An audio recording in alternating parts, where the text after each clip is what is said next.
أعوذ بالله من الشيطان الرجيم. يا أيها الذين آمنوا كتب عليكم الصيام كما كتب على الذين من قبلكم لعلكم تتقون أياما معدودات فمن كان منكم مريضا أو على سفر فعدة من أيام أخر وعلى الذين يطيقونه فدية طعام مسكين فمن تطوع خيرا فهو خير له وأن تصوموا خير لكم إن كنتم تعلمون شهر رمضان الذي أنزل فيه القرآن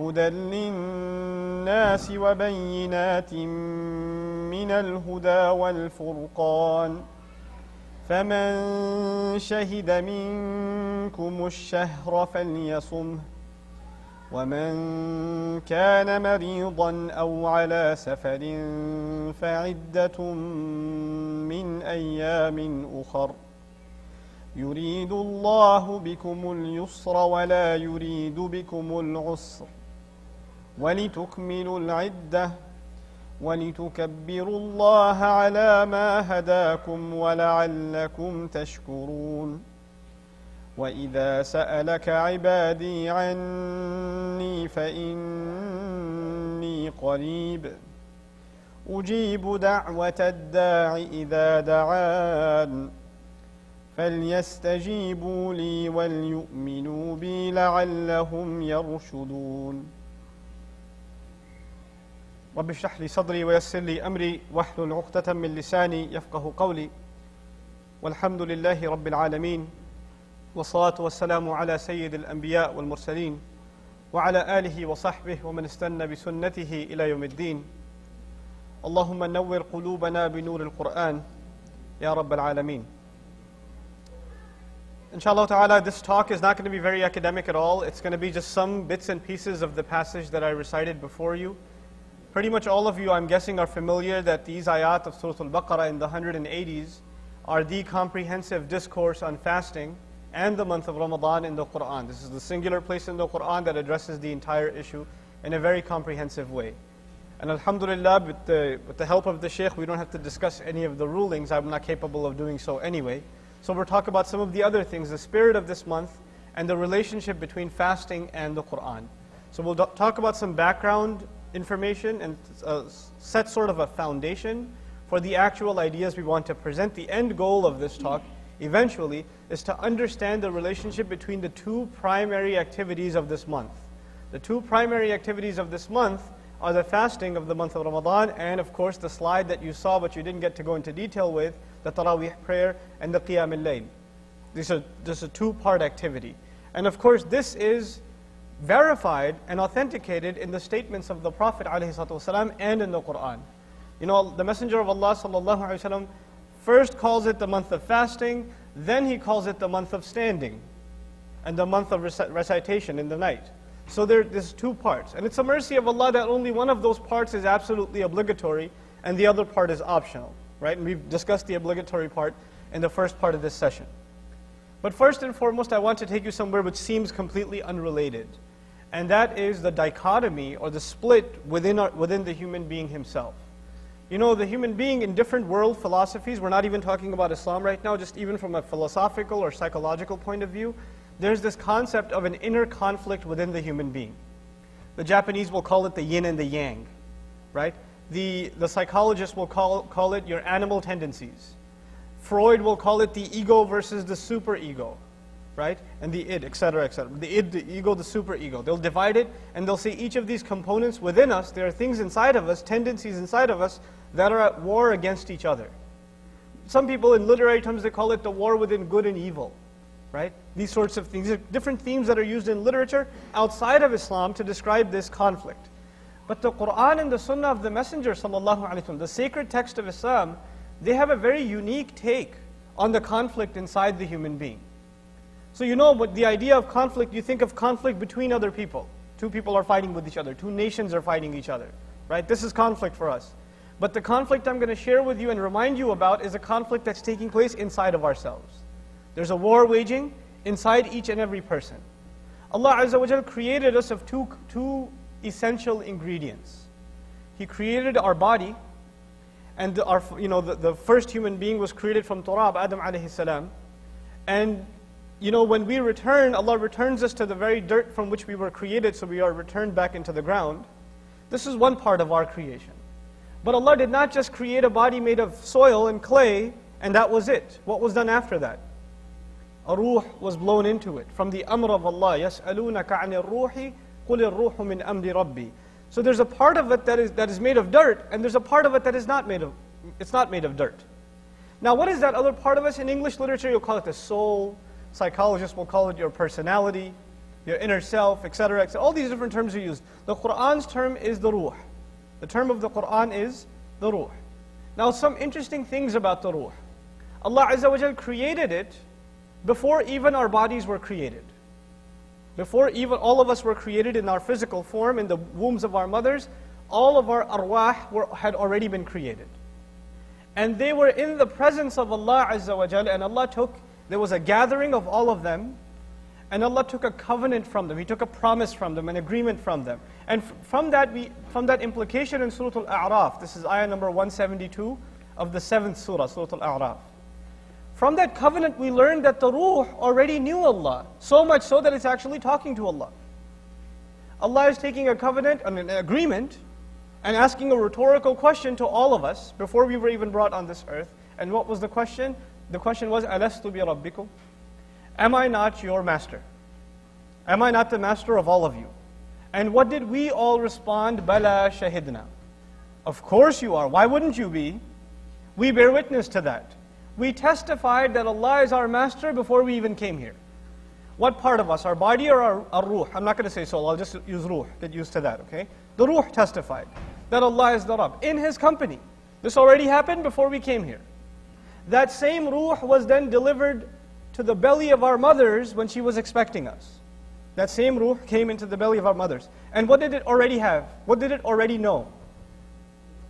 That Allah is the master. It already had that knowledge.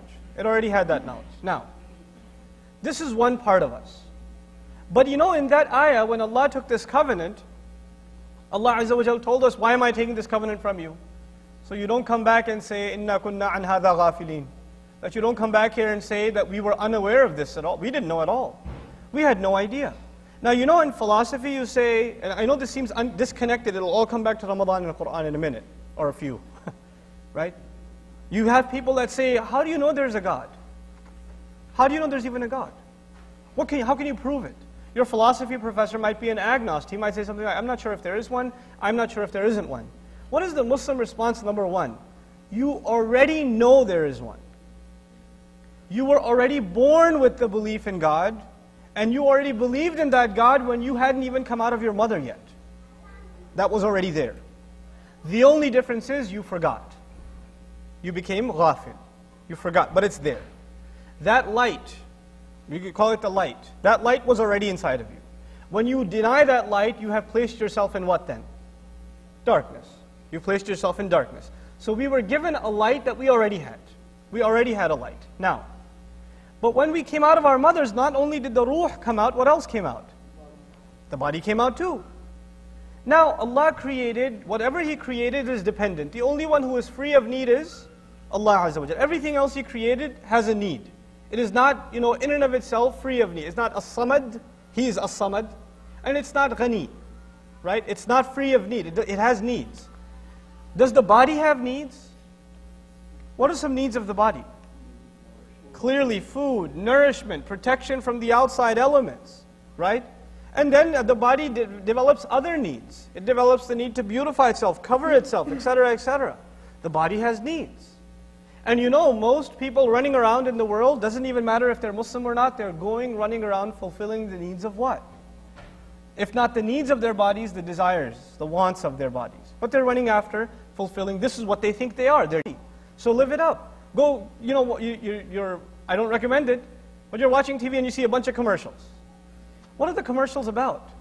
Feel good, feel better, eat this, drink that, look better. All about what? Your ruh or your body?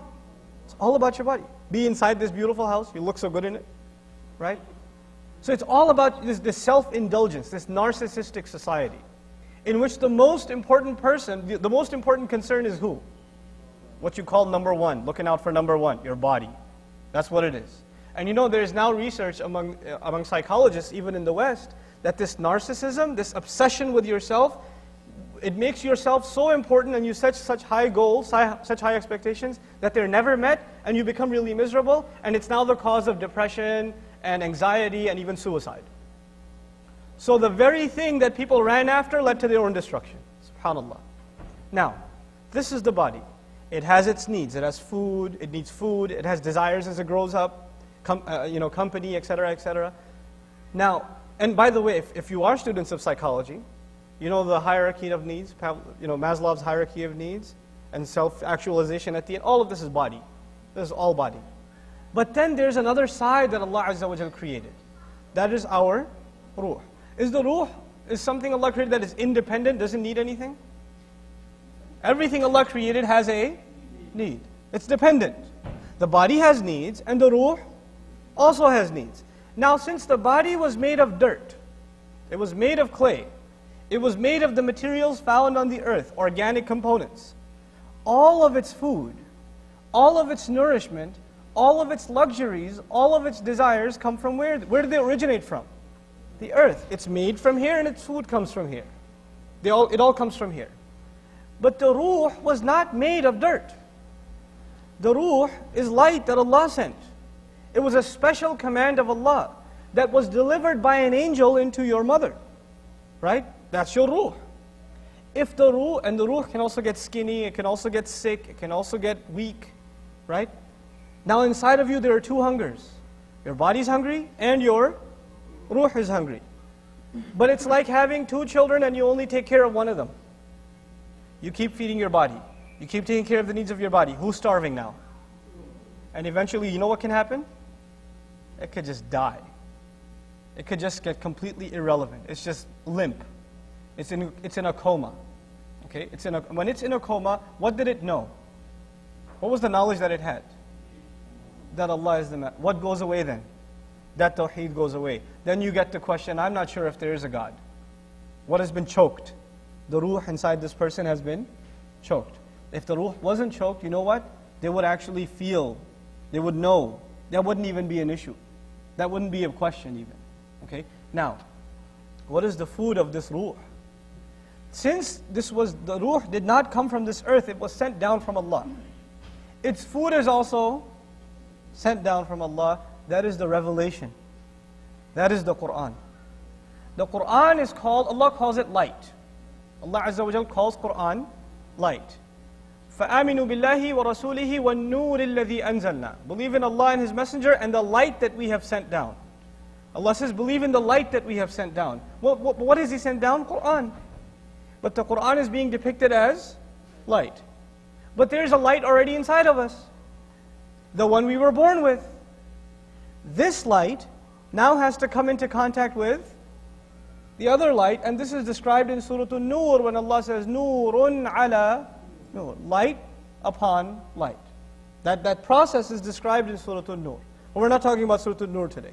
We're more talking about the relationship between fasting and Qur'an in Ramadan. That's what our talk was. It wasn't about psychology, it wasn't about the ruh, it wasn't about any of those things. Fasting, who feels it? What feels it? I don't know. First of all, especially in Texas, what feels the fasting? The thirst, the weakness, the exhaustion. The body feels it. In other words, you've spent 11 months obsessing over your body. Allah is putting you in a training program where you start weakening what? The needs of you hold off from the needs of your body. Which will give what a chance to kind of revive? The ruh. You're giving it some space to grow. But this ruh, it's not just that you stop feeding one, now you have to feed the other. Right? Now where do you feed the other? At night, when you stand and you recite what? The light that Allah sent down. So you're denying the food of one, weakening one, and strengthening the other. You're regaining that balance that has been imbalanced for most of the year. You're regaining that balance within yourself. The Quran is supposed to be the food of our ruh. It's supposed to be that which we internalize, this message, that puts balance actually between this body and the ruh. Now, the ayat we recited in the beginning, Allah Azza wa Jalla says, Ya ayyuha alladhina amanu kutiba alaykum as-siyam kama kutiba ala alladhina min qablikum la'allakum. Anybody know? Tattaqoon. Okay, it says la'allakum tattaqoon. Then he says la'allakum tashkurun later on. Then he says la'allahum yarshudun later on. Then he says la'allahum yattaqoon later on. La'allakum. All these different, so that you may, so that they may, so that. By the way, la'alla doesn't literally mean so that, it means maybe. La'alla doesn't mean so that, it means, or in its original form it means maybe. But when a king says maybe, like you're a poor farmer, you go to the king and says, you say, "O king, can you give me an extension so I may file my taxes 6 months later?" And the king says, "Maybe we'll let you go." The king doesn't say, "I'll definitely let you go." He's so grand, what does he say? Is that enough for the farmer though, when the king says maybe?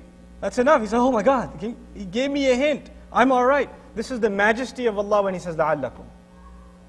Maybe you'll get taqwa. He's opening up the door of hope. And we understand that as so that, but it's really maybe here. And it's from His majesty that He uses this word, subhanahu wa ta'ala. The goal of fasting has been described in this first ayah of fasting. Bottom line, so that you may develop what? Taqwa.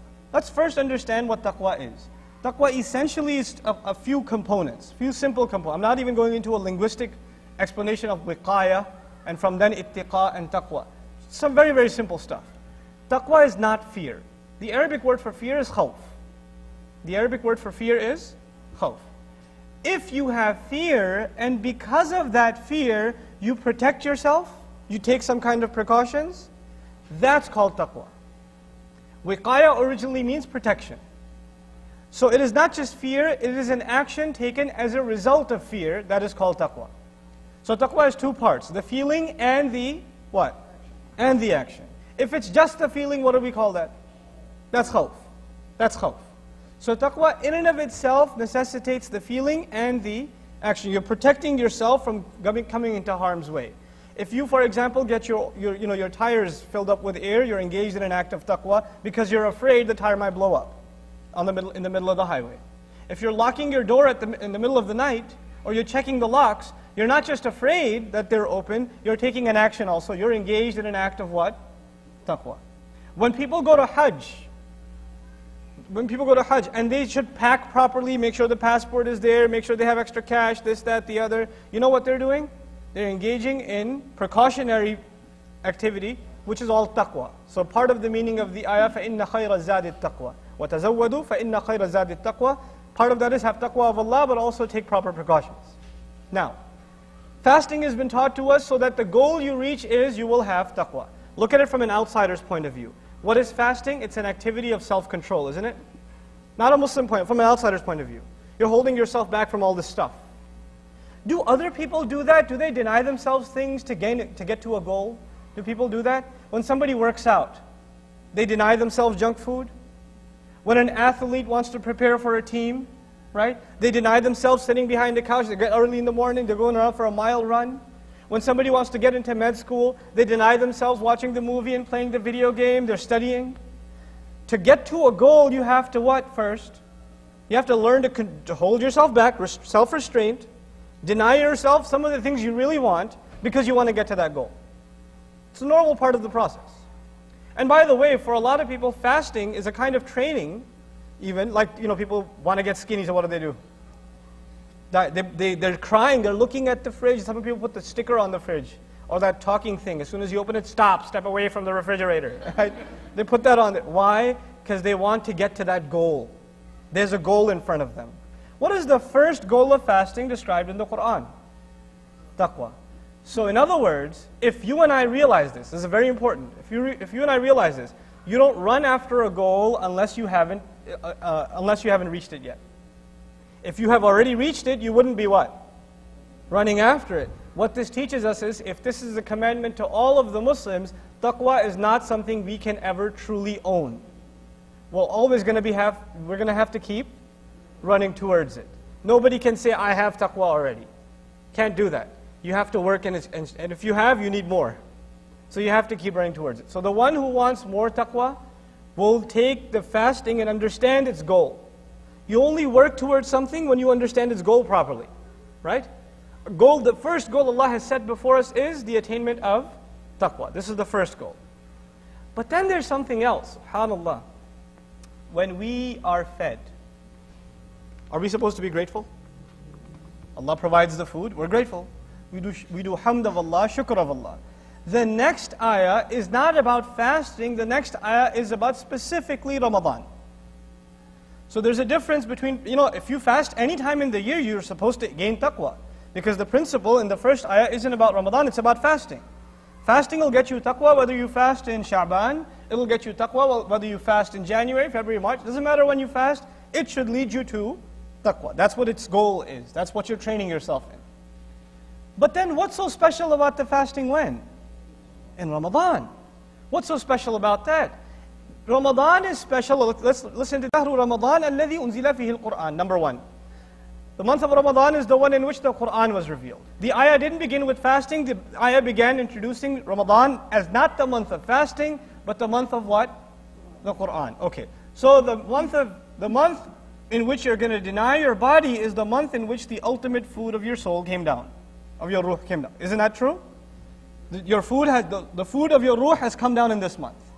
How is it the food of your ruh? What's the benefit of it? Hudal linnas, number one. It's a guidance for people. So what does it mean? You could eat the food and you could throw it up, right? You could eat it and not digest it. Who is the one who takes this Quran and actually digests it and actually takes its nutrients? What are the nutrients of the Quran for our ruh? What's the number one nutrient? Hudal linnas, guidance for people. Guidance. You know what guidance means? We use it all the time. It's become cliche.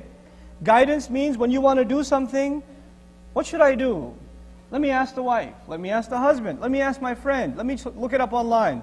But if you want to, you're getting guidance, aren't you? But now what would happen? Where would you ask first? Where would you look first? The Book of Allah.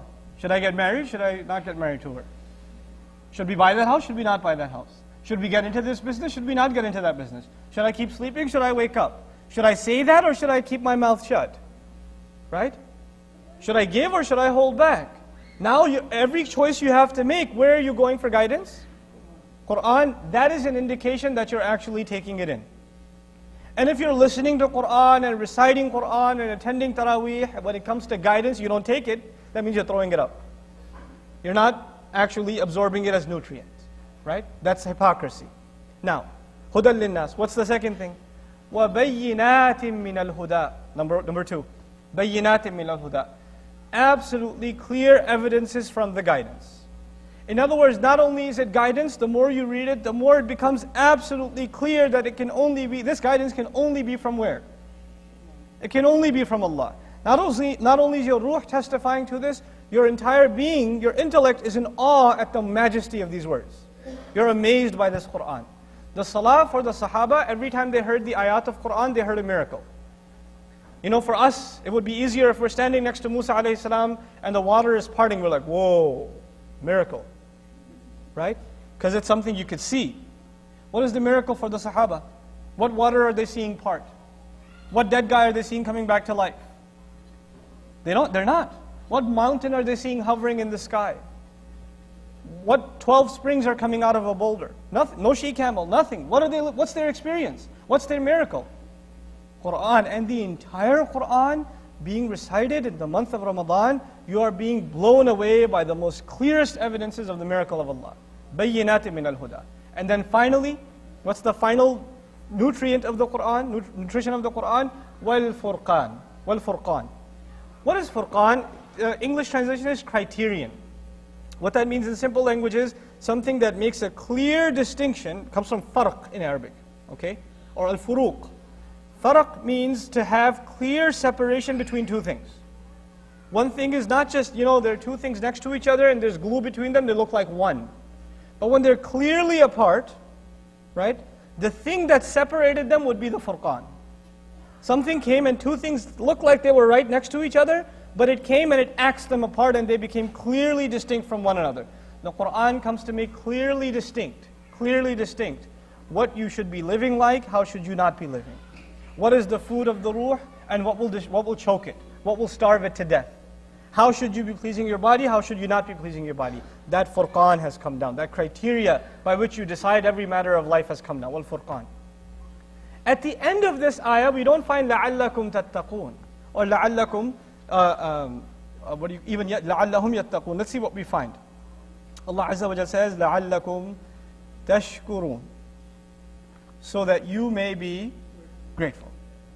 Maybe you'll be grateful. Hopefully you'll be grateful. Remember we said when you eat food, you're supposed to be grateful? Which food has come down that we should be grateful? Food of the soul. Okay? The ultimate soul food. Not chicken wings. Okay? The book of Allah has come down and it is now going to revive what is buried inside of us. That fitrah that Allah put inside of us. The ruh that Allah put inside of us will be rejuvenated. It will be rejuvenated. And when you eat well, when you're well fed, and your health is revived, the least you should do is what? Be grateful. Now, a lot of people say, this is the last few things I'm going to say, I'm done. I don't want to rant on forever. Okay, here's the last couple of things I want to say. A lot of people say, man, Ramadan is going to be hard this year. It's going to be so hard, right? And it's, like was mentioned, the long days, and I have classes, and I got work, and this and that, right? It's going to be tough. It was so hard last year too, etc., etc. What does Allah say? He says, يُرِيدُ اللَّهُ بِكُمُ الْيُسْرِ وَلَا يُرِيدُ بِكُمُ الْعُسْرِ. Interesting. In the ayah of fasting, in this discourse of fasting, Allah mentions Allah intends ease for you. He does not intend difficulty for you. And by the way, bikum is early. It is especially for you that Allah wants ease, and it is especially for you that Allah does not want difficulty. If it wasn't especially, we would find يُرِيدُ اللَّهُ الْيُسْرَ بِكُمْ. But we find يُرِيدُ اللَّهُ بِكُمْ. Especially for you, Allah wants ease. The people who get to fast, it is a special gift from Allah, and Allah is guaranteeing He made it easy. So if you find it hard, who should you ask to make it easy? Allah Azza wa Jalla. He's saying it's a gift to you, and He's made it easy, and He doesn't intend anything hard on you at all.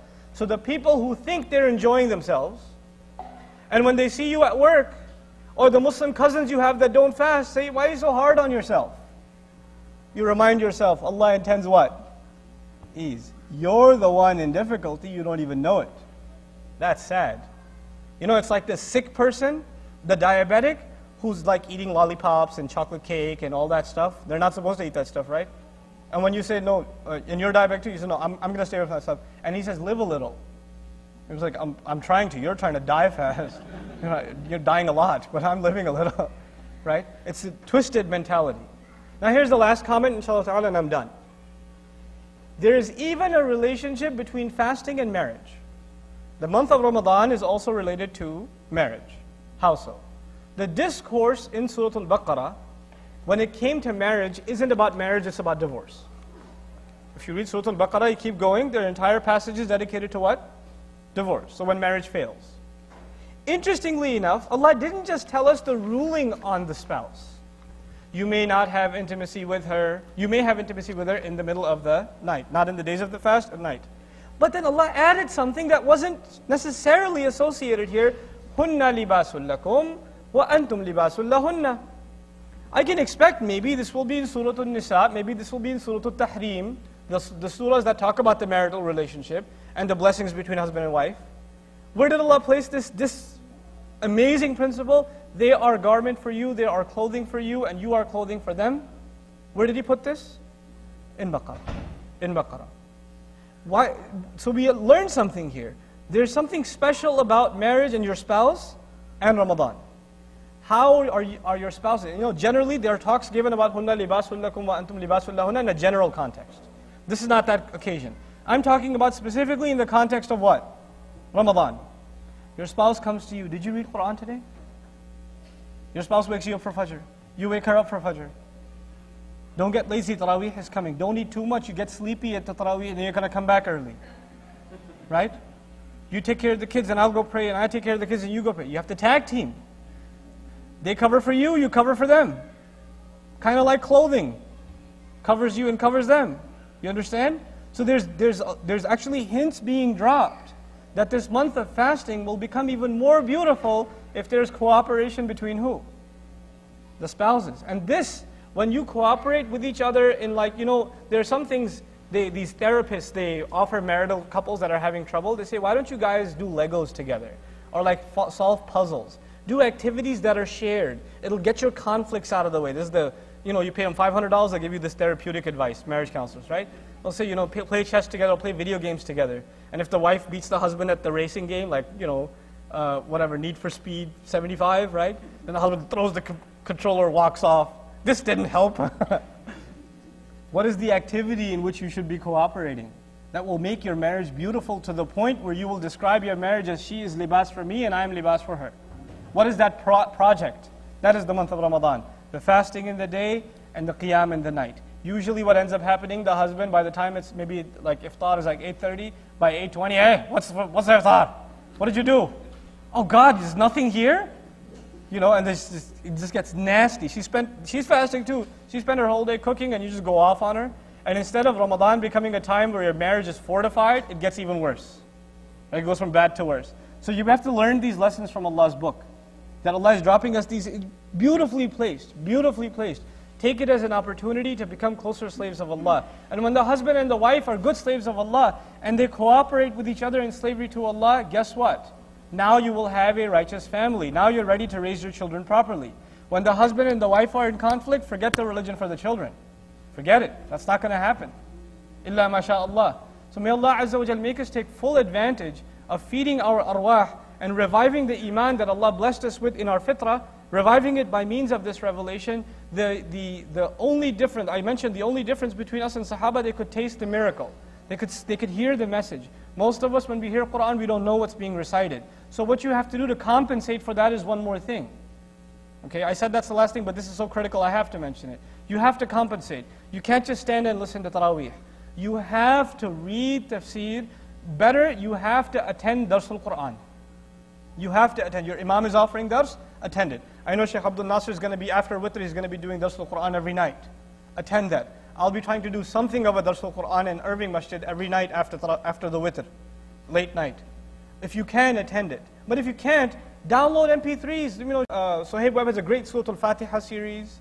There are a bunch of tafsir lectures out there. Start listening to the explanation of Quran to compensate. The Sahaba didn't have that because when they heard it in Salah, they already understood it. So you have to fill that void. Because if you don't fill that void, you'll be standing there in Salah going, oh, God, when was the last ruku'? Are we at 16 or 14? Right? As soon as the salam is given, is it 16, 14? Right? That's not what you want the Taraweeh or the prayers to be reduced to. So may Allah Azza wa Jal make us take advantage of these days and these nights. May Allah accept the Ramadan for all of us. May Allah help all of us find the Laylatul Qadr in this month and make it a means of the forgiveness of ourselves and our families. May Allah forgive all of our shortcomings. Barakallahu li wa lakum fil Qur'an al-Hakim wa nafa'ni wa iyyakum bil ayat wa dhikr al-Hakim. Wassalamu alaikum wa rahmatullahi wa barakatuh.